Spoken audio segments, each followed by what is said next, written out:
नमस्कार मित्रों, मैं अशोक कुमार आप सभी का इस YouTube चैनल पर स्वागत करता हूं। दोस्तों, आज के इस वीडियो के अंतर्गत अपन चर्चा करेंगे मांग का उद्घाटित अधिमान सिद्धांत, जिसे मांग का प्रकट अधिमान सिद्धांत भी कहते हैं, related preference theory of demand.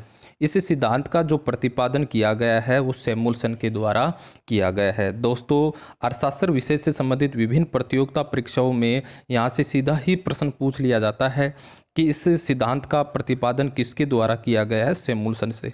यहाँ एक प्रश्न और बनता है, जैसा कि हमने मांग के अन्य सिद्धांत पढ़े हैं, जहाँ हमने देखा यूटिलिटी की दो अप्रोच पर हमने अध्ययन किया था, जिसमें एक थी घटनावाचक दृष्टिकोण अर्थात कार्डिनल यूटिलिटी एनालिसिस और दूसरा था क्रमवाचक दृष्टिकोण ऑर्डिनल यूटिलिटी एनालिसिस।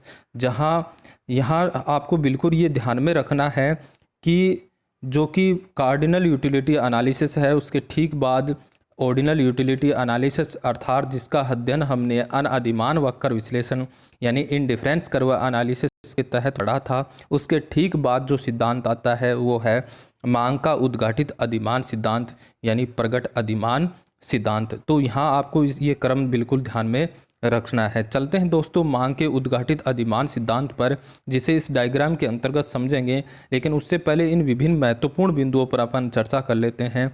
यहाँ से अक्सर प्रतियोगिता परीक्षाओं में प्रश्न पूछ लिया जाता है। यहाँ हम इन पर बड़ी सहजता से इनका अध्ययन करेंगे, क्योंकि आजकल जो प्रश्न पूछे जाते हैं वो कथन या निष्कर्ष के आधार पर प्रश्न पूछे जाते हैं या फिर विकल्प पर आधारित प्रश्न पूछे जाते हैं। चलते हैं पहले बिंदु पर। यह मांग विश्लेषण का व्यवहारवादी दृष्टिकोण है। बड़ा महत्वपूर्ण बात है, यानी ये बिहेवियर पर आधारित है। हमने जैसा कि पिछले वीडियो के अंतर्गत जो दोनों सिद्धांत है, दोनों अप्रोच हैं, यानी कार्डिनल और ऑर्डिनल, जहां हमने देखा उपभोक्ता का जो अध्ययन किया था वो आत्म परीक्षण विधि और मनोवैज्ञानिक तरीके से, आत्म परीक्षण विधि अर्थात इंट्रोस्पेक्टिव और मनोवैज्ञानिक यानी साइकोलॉजिकल फीलिंग पर आधारित था। बड़ी महत्वपूर्ण बात है, ये बिल्कुल ध्यान में रखना है। यहाँ हमने देखा था कि उपभोक्ता आत्म अवलोकन के द्वारा मनोवैज्ञानिक तरीके से हमने यह निष्कर्ष निकाला था कि उपभोक्ता अपने बारे में जो अनुमान लगाता है, ठीक वैसा ही अनुमान वो दूसरे के द्वारा भी, दूसरे के लिए भी निर्धारित करता है। जैसा कि हमने ये देखा था कि कोई उपभोक्ता, कोई कंज्यूमर किसी वस्तु की एक के बाद एक इकाइयों का प्रयोग करता है तो प्राप्त जो मार्जिनल यूटिलिटी है वो घटती हुई प्राप्त होती है। तो ये जो मनोवैज्ञानिक धारणा है वो सभी व्यक्तियों के लिए ठीक इसी प्रकार से हमने उसका निर्धारण किया था, परंतु ये जो प्रकट अधिमान सिद्धांत है वो व्यवहारवादी दृष्टिकोण है। इसलिए बड़ी महत्वपूर्ण बात है दोस्तों, ये आप बिंदु ध्यान में रखना है। दूसरे बिंदु पर चलते हैं, बड़ा महत्वपूर्ण है, यह है सबल क्रमबद्धता पर आधारित है, स्ट्रॉन्ग ऑर्डरिंग पर आधारित है। महत्वपूर्ण बात है, यहाँ से आपको भ्रमित किया जा सकता है, सबल की जगह दुर्बल, कमजोर, वीक क्रमबद्धता आपको यहाँ दे सकता है, लेकिन यहाँ ये किस पर आधारित है, सबल क्रमबद्धता पर। कहने का मतलब विभिन्न कॉम्बिनेशन, विभिन्न संयोग वस्तुओं के दिए हुए हैं, जैसा कि अपन यहाँ देखें, परंतु उपभोक्ता इनमें से किसी एक बिंदु पर अपना अधिमान प्रकट कर देता है, अपना प्रेफरेंस प्रकट कर देता है, तो वो प्रबल रहेगा, उसको बदला नहीं जा सकता। ये है इसकी धारणा। प्रेफरेंस का अगर हम सरल शब्दों में अर्थ देखें तो इसका मतलब है उपभोक्ता की पसंद या उपभोक्ता अपनी वरीयता किस प्रकार से प्रकट करता है, उस अर्थ में इसका अर्थ लिया जा सकता है। दूसरी इसकी जो महत्वपूर्ण बिंदु है वो है संगति अभिधारणा। ये इसकी हम असम्पशन भी मान सकते हैं, इसकी मान्यता भी मान सकते हैं। संगति अभिधारणा क्या है उस पर अपन चर्चा करें तो सरल शब्दों में इसकी बात करें कि मान लें दो कॉम्बिनेशन है, दो संयोग है उपभोक्ता के पास, और इन दोनों संयोगों में उपभोक्ता इस ए पर अपना अधिमान, अपनी पसंद प्रकट करता है, तो कोई एक कंडीशन के अंतर्गत, कोई एक स्थिति के अंतर्गत यहाँ ए पर अपना अधिमान प्रकट करता है, तो किसी अन्य स्थिति, कोई अन्य कंडीशन हो तो भी ये ए पर ही अपना अधिमान प्रकट करेगा, न कि उपभोक्ता बी पर अपना अधिमान प्रकट कर दे। ऐसा नहीं होना चाहिए, अर्थात वो ए पर ही अपना अधिमान प्रकट करेगा। यह है संगति अभिधारणा। यहाँ हम प्रोफेसर सैमुअल्सन के एक लेख है उसमें इसकी चर्चा की गई है, consumption theory of terms of relative preference में, और इसकी व्याख्या इस प्रकार से की गई है कि कोई ए बिंदु है और उस ए बिंदु से होकर कोई बजट लाइन यानी कीमत रेखा गुजरती है, तो उसने कहा इस बजट लाइन पर स्थित बिंदु और इसके अंदर जो ये क्षेत्र है उस पर स्थित बिंदु वो वास्तव में खरीद सकता है, उस पर अपना अधिमान प्रकट कर सकता है, किंतु वह उनको नहीं खरीदता। इस प्रकार वे सभी ए की तुलना में निम्न है। अर्थात उसने अगर ए पर अपना अधिमान प्रकट कर दिया, अपनी प्रेफरेंस प्रकट कर दी, अपनी पसंद प्रकट कर दी, तो इसका मतलब जो ये अन्य क्षेत्र है वो इस ए की अपेक्षा क्या होंगे, निम्न होंगे। जैसा कि दोस्तों हमने पिछले वीडियो के अंतर्गत चर्चा की है कि बजट लाइन हमें किस प्रकार से प्राप्त होती है, तो हमने देखा कि उपभोक्ता की आय, इनकम व दोनों वस्तुओं की जो कीमतें हैं, प्राइस दी हुई हो, तो ऐसी स्थिति में हम इस बजट लाइन को प्राप्त कर सकते हैं। दोस्तों जिन साथियों ने पिछला वीडियो नहीं देखा वो अवश्य देखें। और यहाँ हम देख पा रहे हैं ये विभिन्न संयोग हैं, जो कॉम्बिनेशन है जिनको उपभोक्ता प्राप्त कर सकता है। और कौन सी वस्तुओं की कॉम्बिनेशन है, वस्तु एक्स और वस्तु वाई। जैसा कि हमने एक्स गुड्स को जो हॉरिजेंटल अक्ष है, क्षैतिज अक्ष पर दर्शाया है, और लंबवत अक्ष पर हमने वाई वस्तु को दर्शाया है। इन विभिन्न संयोगों पर अपना उपभोक्ता अधिमान प्रकट कर सकता है, लेकिन उपभोक्ता इस ए बिंदु पर अपना अधिमान प्रकट करता है, ए संयोग पर अपना अधिमान प्रकट करता है, तो ऐसी स्थिति में ये विभिन्न जो बिंदु हैं वो इस ए की अपेक्षा निम्न हो जाते हैं, इन्फीरियर हो जाते हैं, और किसी भी कंडीशन में वो ए की अपेक्षा इनको पसंद नहीं करेगा। ये है जो मांग का उद्घाटित अधिमान सिद्धांत, प्रकट अधिमान सिद्धांत। तो दोस्तों यहाँ ये जो विभिन्न बिंदु हैं इनसे अक्सर प्रश्न पूछ लिए जाते हैं। यहाँ ये सबल क्रमबद्धता को आप बिल्कुल ध्यान में रखना है। चलते हैं आगे, हम देखेंगे कि सैमुअल्सन का जो ये अधिमान सिद्धांत है, प्रकट अधिमान सिद्धांत है, उसके द्वारा मांग प्रमेय की व्याख्या अर्थात लॉ ऑफ डिमांड की व्याख्या की जा सकती है, और इसके द्वारा हम इंडिफरेंस कर्व को भी प्राप्त कर सकते हैं। देखेंगे किस प्रकार से प्रकट अधिमान द्वारा हम यहाँ मांग के नियम को सिद्ध कर सकते हैं। तो यहाँ इसने एक कोटेशन दिया है कि कोई भी वस्तु जिसकी मांग मौद्रिक आय के बढ़ने पर सदा बढ़ेगी, यानी इनकम बढ़ेगी, तो उसकी जो वो वस्तु की उपभोग मात्रा है, क्वांटिटी में क्या होगी, वृद्धि होगी। मांग मात्रा में अवश्य संकुचन होगा, कमी होनी चाहिए जब केवल इस कीमत में वृद्धि हो। और दूसरा इसके अंतर्गत कोटेशन ये बोल रहा है कि कीमत में वृद्धि होगी तो मांग में क्या होगा, संकुचन होगा, कमी होगी। इसका मतलब यहाँ हम देखें कीमत प्रभाव प्राइस इफेक्ट क्रियाशील है, जिसके अंतर्गत हम देखें कि प्राइस में अगर वृद्धि होगी तो उसकी क्वांटिटी में क्या होगी, कमी होगी। इसका उल्टा भी हो सकता है, कीमत में कमी होगी तो क्वांटिटी में क्या होगी, वृद्धि होगी। और ये किसके कारण संभव है, ये आय में जो परिवर्तन होता है, यानी आय में वृद्धि होगी तो क्वांटिटी में क्या होगी, वृद्धि होगी। यहाँ हम देखें जो ये आय के कारण जो उपभोग मात्रा में परिवर्तन हो रहा है वो धनात्मक संबंध है। तो यहाँ ये बिल्कुल आप ध्यान में रखना, यहाँ से प्रश्न बन सकता है। यानी उपयुक्त प्रमेय से जो बात निकल कर आ रही है वो है कि मांग की जो आय लोच है वो धनात्मक होती है, पॉजिटिव होती है, पॉजिटिव इनकम इलास्टिसिटी, ये ध्यान में रखना है। यहाँ इसने धनात्मक आय लोच की बात की है। इसका मतलब ये हुआ कि आय में अगर वृद्धि होगी तो उपभोग मात्रा में, क्वांटिटी में क्या होगी, वृद्धि होगी। तो यहाँ बिल्कुल आप ध्यान में रखना, यहाँ से अक्सर प्रश्न पूछा जाता है। यहाँ हम समझें कि आय में अगर वृद्धि हो रही है तो उसकी क्वांटिटी में जो कमी हो रही है वो यहाँ नहीं बात कही गई है। अर्थात जो आय लोच है उसको ऋणात्मक नेगेटिव की यहाँ बात नहीं की गई है, केवल धनात्मक की बात की गई है। अर्थात यहाँ हम देखें जो सामान्य गुड्स हैं, नॉर्मल गुड्स की हमने पिछले वीडियो के अंतर्गत चर्चा की थी।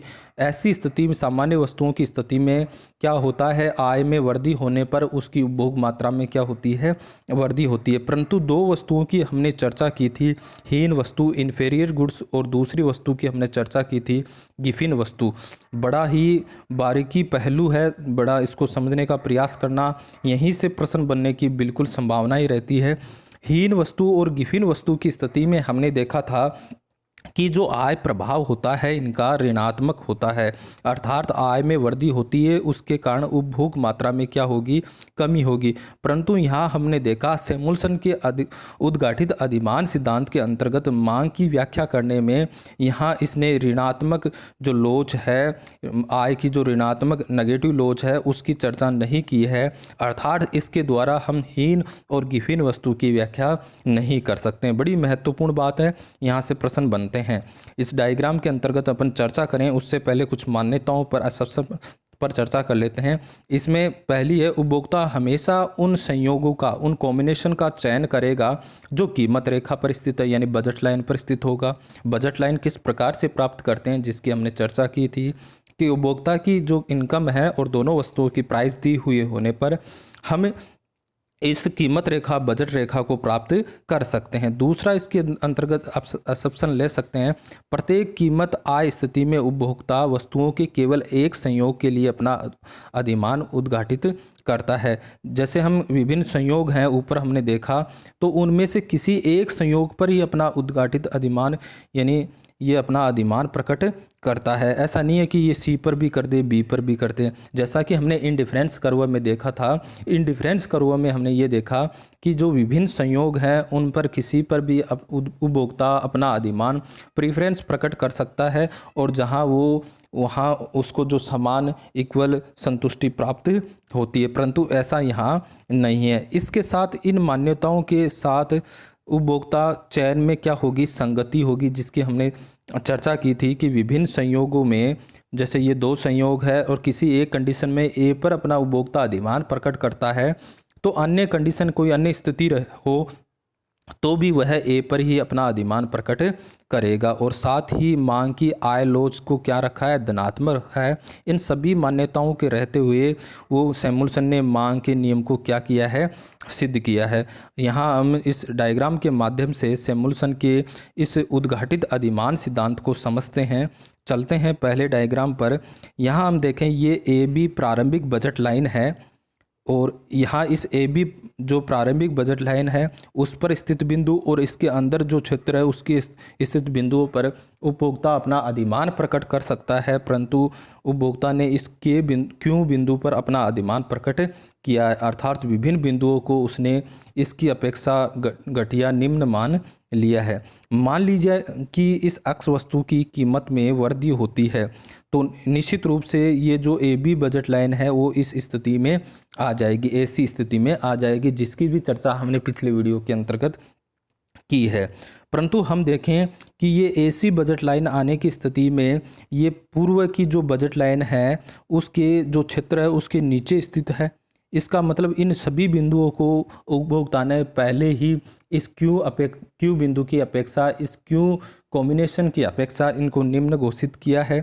यहाँ हम कीमत और क्वांटिटी के मध्य संबंध को ज्ञात करने के लिए, यहाँ हम मांग के नियम की व्याख्या करने के लिए क्या करें कि जैसे ही वस्तु की कीमत में वृद्धि हुई और वस्तु की कीमत में वृद्धि की स्थिति में ये बजट लाइन इस स्थिति में आ गई थी, तो हम देखेंगे कि वास्तविक आय, रियल इनकम को हमने किस प्रकार से परिभाषित किया था, W/P। तो यहाँ ये P के मान में, यानी प्राइस में वृद्धि हुई तो निश्चित रूप से यहाँ W/P का मान है वो कम हो जाएगा, यानी रियल इनकम में क्या हो जाएगी, कमी हो जाएगी। तो यहाँ हम उपभोक्ता की आय में इतनी वृद्धि करें कि वो पुनः उसी कॉम्बिनेशन पर, उसी संयोग बिंदु पर पहुँच जाए। इसके लिए जब आय में वृद्धि करेंगे तो ये इंडिफरेंस, ये जो बजट लाइन है वो इस DE स्थिति में आ जाती है। हम यहाँ देखें, ये सिर्फ हम जो आय में वृद्धि कर रहे हैं वो सिर्फ कीमत में परिवर्तन के कारण मांग मात्रा पर पड़ने वाले प्रभाव को समझने के लिए कर रहे हैं। यहाँ इस बजट लाइन का ये जो QE भाग है, यानी Q से ये नीचे वाला भाग है, इस पर उपभोक्ता अपना अधिमान प्रकट नहीं करेगा।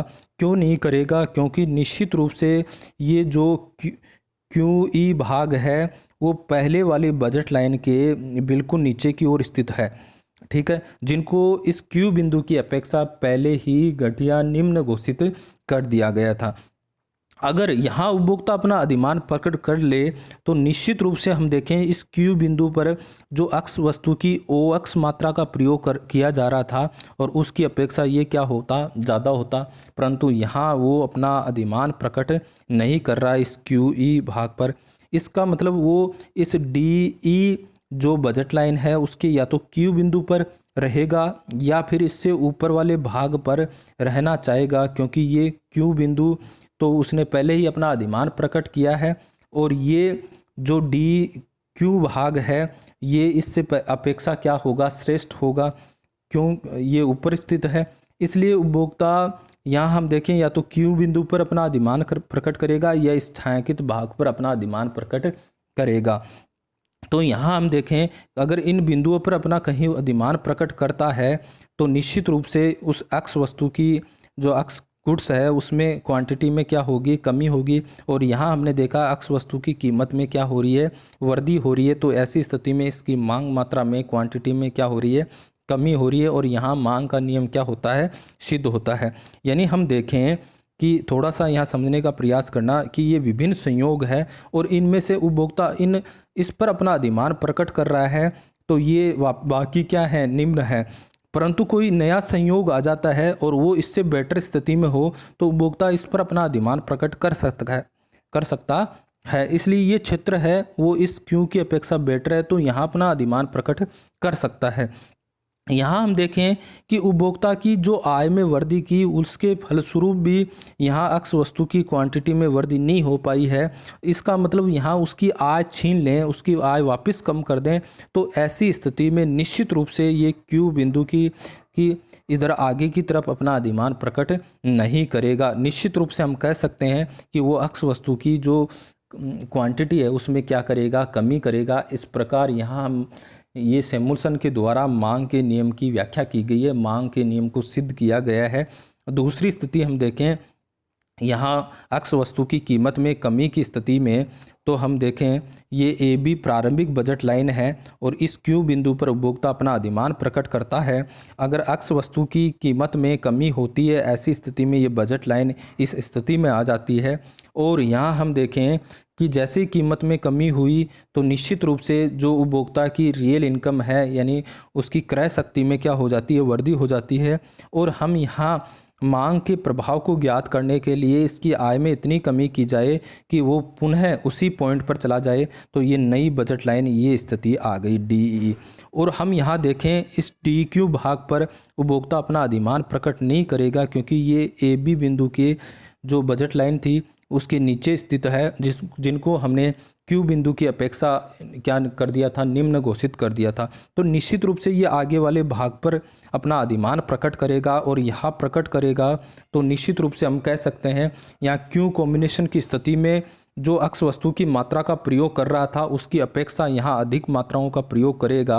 इसलिए हम यहाँ कह सकते हैं कि अक्स वस्तु की कीमत में कमी हुई तो उसकी क्वांटिटी में क्या हुई, वृद्धि हुई। अब इसकी आय वापस पुनः लौटा दें तो आय में वृद्धि होने पर निश्चित रूप से हम कहेंगे कि उपभोक्ता जब यहाँ हमने आय छीनी थी, कम की थी, तब भी वो अक्स वस्तु की यहाँ Q बिंदु की अपेक्षा आगे की तरफ अपना अधिमान प्रकट कर रहा है। तो निश्चित रूप से हम कहेंगे जब आय में वृद्धि करेंगे तो वो निश्चित रूप से उस वस्तु की क्वांटिटी में वृद्धि ही करेगा। इस प्रकार सैमुअल्सन ने मांग के उद्घाटित अधिमान सिद्धांत की व्याख्या की गई है। यहाँ हम देखें ये विभिन्न बिंदु है, यहाँ मांग की जो आय लॉस धनात्मक ली है, पॉजिटिव ली है। इन सभी बिंदुओं पर कथनों और निष्कर्ष पर आधारित प्रश्न पूछे जा सकते हैं। तो दोस्तों इनको बड़ी बारीकी से समझना होगा, एक दो बार वीडियो देखें, साथ साथ नोट्स बनाइए, बिल्कुल समझ में आएगा। आगे चलते हैं किस प्रकार से उद्घाटित अधिमान सिद्धांत द्वारा इंडिफरेंस कर्व का व्युत्पन्न किया जा सकता है, किस प्रकार सैमुअल्सन ने इंडिफरेंस कर्व की व्याख्या की है उसको समझें और पहले डायग्राम के अंतर्गत चलें। तो यहाँ हम देखें ये AB जो कि बजट लाइन है और ये बजट लाइन किस प्रकार से प्राप्त होती है हमें पता है कि उपभोक्ता की आय व दोनों वस्तुओं की कीमतें दी हुई होने पर इसको हम प्राप्त कर सकते हैं। और इन विभिन्न बिंदुओं को उपभोक्ता प्राप्त कर सकता है और या इस बजट लाइन पर स्थित बिंदुओं को भी प्राप्त कर सकता है। लेकिन उपभोक्ता यहाँ आर बिंदु पर अपना अधिमान प्रकट करता है तो सैमुअल्सन के अनुसार यहाँ ये सभी बिंदु इस आर की अपेक्षा क्या हो जाएंगे, निम्न हो जाएंगे। तो निश्चित रूप से जो इंडिफरेंस कर्व होगा वो यहाँ से नहीं गुजरेगा। अगर यहाँ से गुजरेगा इसका मतलब ये जो बिंदु थे वो आर की अपेक्षा पहले ही हमने निम्न घोषित कर दिए थे, इन्फीरियर घोषित कर दिए थे। जबकि इनडिफरेंस कर्व जिसके बारे में हमने अध्ययन किया था कि इनडिफरेंस कर्व पर स्थित सभी जो कॉम्बिनेशन है, सभी बिंदु है, वहाँ उपभोक्ता को समान इक्वल संतुष्टि प्राप्त होती है। इसलिए यहाँ तो उससे नहीं गुजरेगा। और ऊपर ये जो आपको भाग दिखाई दे रहा है, ये ब्रैकेट दिखाई दे रहा है, यहाँ भी से भी होकर इनडिफरेंस कर्व नहीं गुजरेगा सैमुअल्सन के अनुसार। क्यों? क्योंकि हम यहाँ देखें, अगर इस लाइन पर चले या इस लाइन पर चले तो इस लाइन पर ये ऊपर आर एम लाइन पर चले तो अक्स वस्तु की जो मात्रा है, क्वांटिटी है, वो तो कांस्टेंट है, लेकिन वाई वस्तु की मात्रा में वृद्धि की जा रही है होगी। तो ऐसी स्थिति में किसी एक वस्तु की मात्रा में स्थिर रखते हुए किसी दूसरी वस्तु की मात्रा में वृद्धि की जाएगी तो वो श्रेष्ठ स्थिति में होगा, उसकी संतुष्टि लेवल में वृद्धि होगी। जबकि इनडिफरेंस कर्व में संतुष्टि लेवल में वृद्धि नहीं होती, समान प्राप्त होता है। और इस आर एन लाइन पर भी नहीं होगा क्योंकि यहाँ y की कांस्टेंट रखते हुए x की मात्रा में वृद्धि हो रही है, तो यहाँ भी उसके संतुष्टि लेवल में क्या होगी, सेटिस्फिकेशन लेवल में वृद्धि होगी। निश्चित रूप से इस भाग में अगर कहीं स्थित होगा तो यहाँ दोनों वस्तुओं की मात्रा में वृद्धि होगी, तो इसलिए उपभोक्ता के संतुष्टि लेवल में भी क्या होगी, वृद्धि होगी। परंतु हम यहाँ कह सकते हैं इनडिफरेंस कर्व इससे भी होकर नहीं गुजरेगा। तो निश्चित रूप से ये जो आपको भाग दिखाई दे रहा है यहाँ से ही होकर गुजरेगा। एग्जाम में प्रश्न पूछा जा सकता है कि सैमुअल्सन के अनुसार उद्घाटित अधिमान सिद्धांत कहाँ से गुजरेगा, तो ये जो क्षेत्र है वहाँ से होकर, अंधकार का क्षेत्र है वहाँ से होकर ही गुजरेगा। अब इस सैमुअल्सन ने इस अंधकार का क्षेत्र किस प्रकार से प्राप्त किया है उसको जरा समझते हैं। परंतु प्रश्न यहीं से बनता है कि अंधकार से के क्षेत्र है वहाँ से होकर इंडिफरेंस कर्व गुजरता है। इसलिए थोड़ा सा इसको समझने का प्रयास करें कि इस सैमुअल्सन ने ये अंधकार का क्षेत्र किस प्रकार से प्राप्त किया है। तो इसने जो बजट लाइन है, कीमत रेखा है, उसमें परिवर्तन करके इस क्षेत्र को प्राप्त किया है। यहाँ हम देखें ये ए बी जो प्रारंभिक बजट लाइन है और हम जानते हैं कि इस पर स्थित बिंदु और इसके अंदर स्थित बिंदुओं पर उपभोक्ता अपना अधिमान प्रकट कर सकता है। परंतु इस आर बिंदु पर उपभोक्ता अधिमान प्रकट कर रहा है, इसका मतलब ये विभिन्न जो अन्य संयोग थे, कॉम्बिनेशन थे, वो आर बिंदु की अपेक्षा अब निम्न है, इन्फीरियर है। इसलिए यहाँ आर बिंदु पर ये उपभोक्ता अपना अधिमान प्रकट कर रहा है। अब हमें अंधकार का क्षेत्र निकालना है, तो हम देखें कि ये जो भाग है यहाँ भी से होकर नहीं गुजरेगा। क्यों नहीं गुजरेगा? क्योंकि ये हमने अभी देखा श्रेष्ठ है ये वाला भाग, क्योंकि यहाँ या तो एक वस्तु की मात्रा बढ़ रही है या दोनों की बढ़ रही है, तो यहाँ से उपभोक्ता के जो संतुष्टि लेवल है उसमें वृद्धि होगी। तो यहाँ से होकर भी नहीं गुजरेगा। यहाँ इसने किस प्रकार से कीमतों में परिवर्तन किया है उसको अपन देखें तो यहाँ पहली स्थिति उसने देखी है कि वस्तु अक्स की कीमत में क्या की है, कमी की है, और वस्तु अक्स की कीमत में कमी करने की स्थिति में ये बजट लाइन इस स्थिति में आ जाती है। यहाँ हम देखें इस भाग पर उपभोक्ता अपना अधिमान प्रकट नहीं करेगा क्योंकि ए बी बजट लाइन थी, तब इस आर बिंदु की अपेक्षा इन बिंदुओं को, इन कॉम्बिनेशन को इसने निम्न घोषित कर दिया था। तो निश्चित रूप से ये इस आगे वाले भाग पर अपना अधिमान प्रकट करेगा।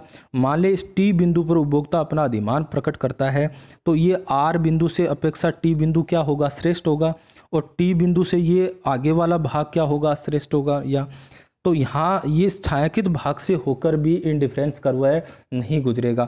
इस प्रकार ये सैमुअल्सन ने क्या किया, इस कीमतों में बार बार परिवर्तन के द्वारा ये नीचे वाले भाग को हटाता गया और इस प्रकार ये नीचे की तरफ इसने जो अंधकार का क्षेत्र है वो प्राप्त किया है। ठीक इसी प्रकार इसने ऊपर के क्षेत्र में भी इस अंधकार के क्षेत्र को प्राप्त करता गया है, और वो किया है, मान ले कीमत में क्या कर दी, यहाँ वृद्धि कर दी, तो ऐसी स्थिति में ये बजट लाइन इस स्थिति में आ गई। तो निश्चित रूप से इधर वाले भाग पर उपभोक्ता अपना अधिमान प्रकट नहीं करेगा। क्यों नहीं करेगा?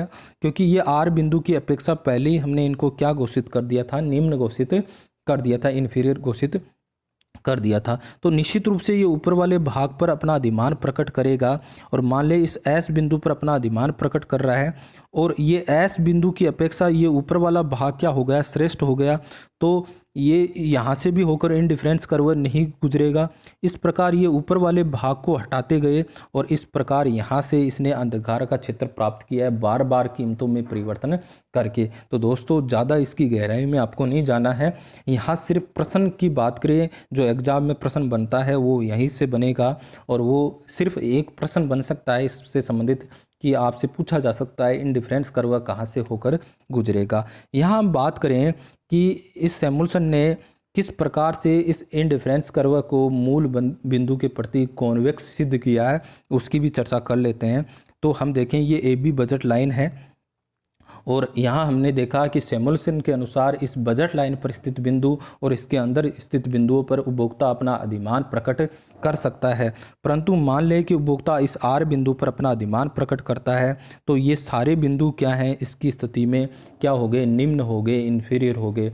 परंतु इंडिफरेंस कर्व क्या बोलता है कि उस पर स्थित सभी बिंदुओं पर उपभोक्ता समान संतुष्टि प्राप्त करता है। इसलिए हम देखें एक स्थिति ये वाली, तो ये इंडिफरेंस कर्व नहीं हो सकता क्योंकि ये आर की अपेक्षा क्या है, ये जी और एस पॉइंट पर अगर देखें तो यहाँ जो संतुष्टि लेवल है वो कम होगी क्योंकि इसको हमने पहले ही इन्फीरियर जो कि निम्न घोषित कर लिया है। और ये वाला इंडिफरेंस कर्व भी नहीं होगा क्योंकि ये ऊपर वाला भाग जो कि श्रेष्ठ स्थिति वाले क्षेत्र में आता है, जिसकी हमने चर्चा इस डायग्राम के अंतर्गत की थी कि ये जो सुपीरियर ब्रैकेट्स आपको दिखाई दे रहा है, यहाँ से होकर भी इंडिफरेंस कर्व नहीं गुजरेगा। निश्चित रूप से जो इंडिफरेंस कर्व की आकृति हो सकती है सैमुअल्सन के अनुसार वो इस प्रकार की होगी, यानी मूल बिंदु के प्रति कॉन्वेक्स ही होगी।